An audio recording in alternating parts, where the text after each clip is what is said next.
शुरू में जाता है जैसे बुलडोजर हटता चला जाएगा, पीछे वो रास्ता बन जाता है।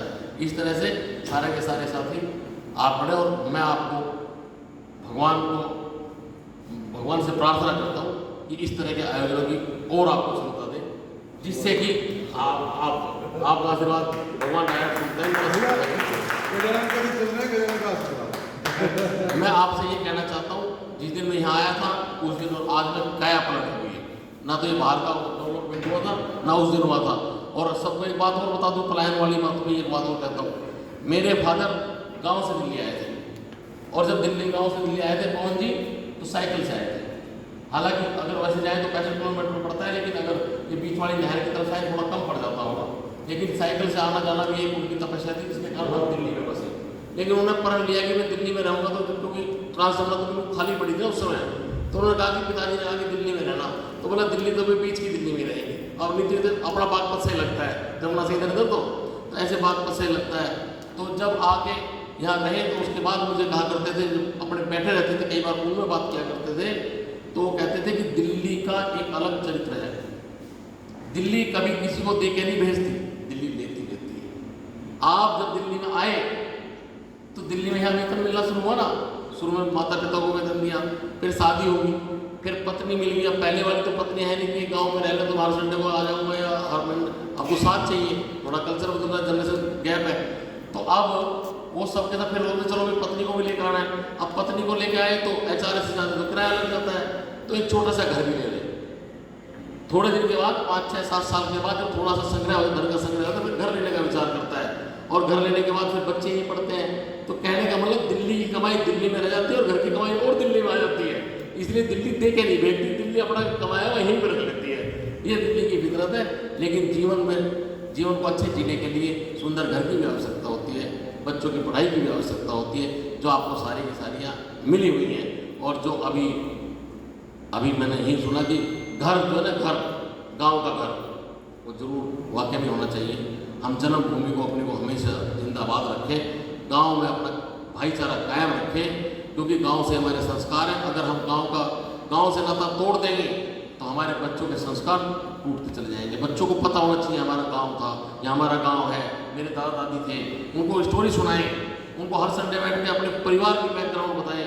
और अपने परिवार की बैकग्राउंड एक तो घमंड नहीं होने देंगे, क्योंकि हमारे जिस बैकग्राउंड से हम आए हैं, अगर उसका हम रोजाना एक बार सोच लें, उसको देख लें, तो हमारे को प्राउड नहीं होने देंगे, हम कितने ऊपर क्यों न चले जाए, और हमारे बच्चों का तार जुड़े रहेंगे अपनी जन्मभूमि के साथ। मैंने पिछले साल ही, गाँव तो पास में ही है, गाँव का घर भी अच्छा था, लेकिन मेरा मन, क्योंकि ना पिताजी रहे, ना माँ रही है, ना परिवार में नहीं बड़ा हो गया हूँ लगभग, वैसे तो बहनें बड़ी हैं, लेकिन मैंने गाँव में घर बनाया और उस घर ने मुझे इतनी उस जन्मभूमि पे, नहीं तो मैं फार्म हाउस भी बना सकता था मेन रोड पे।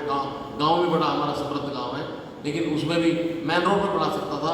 लेकिन मैंने सोचा यार राम जन्मभूमि में इतना झगड़ा हो गया, जब उस जन्मभूमि की इतनी वैल्यू है तो हमारी जन्मभूमि भी तो है, हम श्री रामचंद्र तो नहीं है, लेकिन जन्मभूमि तो हमारी भी है। उस जन्मभूमि को गुलजार रखना चाहिए। उस जन्मभूमि में जाके महसूस करता हूँ, अकेला बैठ कर महसूस करता हूँ कि मैं माँ की गोद में बैठा हुआ हूँ, माँ हो या ना हो। मुझे लगता है मेरे पिताजी मेरे ऊपर आशीर्वाद दे रहे हैं। मुझे वही बचपन याद आता है कि मेरी बहन मुझे खिला रही थी, मेरी बहन मुझे वो कर रही थी, माँ मेरी डांट रही थी। मेरे को सारा अपना जीवन का पुराना जो पिक्चर है वो रिवाइंड हो जाती है पूरी पूरी। इसलिए अपने गांव से कभी नाता नहीं जोड़ना और दिल्ली में खूब प्रोग्रेस करना, खूब उन्नति करना। सभी को मेरी बहुत बहुत शुभकामनाएं।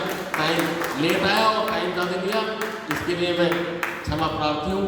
और बस मैं तो यही कहूँगा कि मुझे मालूम है कि मेरे कंधे के लिए कभी कोई सिर ना होगा, लेकिन साथियों वादा करता हूँ टीचरों की बात के लिए मेरी आंखों में कभी डर नहीं होगा, ना मैं डरा हूँ और ना मैं डरूंगा। और आपकी जब तक नौकरी में हूँ, जब तक आपकी सेवा ऐसे करता रहूँ, नौकरी के बाद भी करता रहूँगा, लेकिन फिर थोड़े अधिकार कम हो जाएंगे। लेकिन हमें शिक्षकों के लिए जीऊँगा, शिक्षकों के लिए मरूँगा। और हिंदी के इस आयोजन के लिए फिर आपको सबको बारम्बार वो, और आपकी एकता ऐसी बन रही है, आपकी प्यार ऐसे ही बना रहे। जितनी हाई राइज बिल्डिंग है ना, उनमें कितने बड़े धनवान हैं, एक दूसरे की में से उनको है ना कॉम्पिटिशन की भावना रहती है, ये कितने का मैं क्यों बोलूँ, ये कितने का मैं क्यों बोलूँ। आप जैसे अद्भुत समाज कहीं कहीं मिलता है, इसको भगवान खूब आपकी एकता संस्कारों को आगे बढ़ाए। बहुत बहुत धन्यवाद, मुझे यहाँ बुलाया, मेरे साथी आए, इसके लिए और हृदय से धन्यवाद। ये मेरी आत्मीयता जो आपका जो आत्मीय संवाद जो नाम है, ये बहुत जल्दी नहीं हो रहा, मैंने रोक दूँ बात, ये बस एक आखिर बोल के बोल रहा हूँ, बातें याद तो बोलना चाहिए। आत्मीय संवाद से मेरे को एक बात याद आई कि हमारा सबसे बड़ा दोस्त, हमारे सबसे बड़ा सलाहकार हमारी आत्मा है। मैंने कितना ही झूठ बोला भाषण में भी, मेरी आत्मा जानती है। मैंने कितना सच बोला, मेरी आत्मा जानती है। जब भी सलाह लेना हो तो सच्चाई लीजिए, आपने अपना संवाद अपने आत्मा से कर लो, सही सलाहकार सही सलाह देगी, गलती नहीं होने देगी, कोई छुपाने नहीं देगी।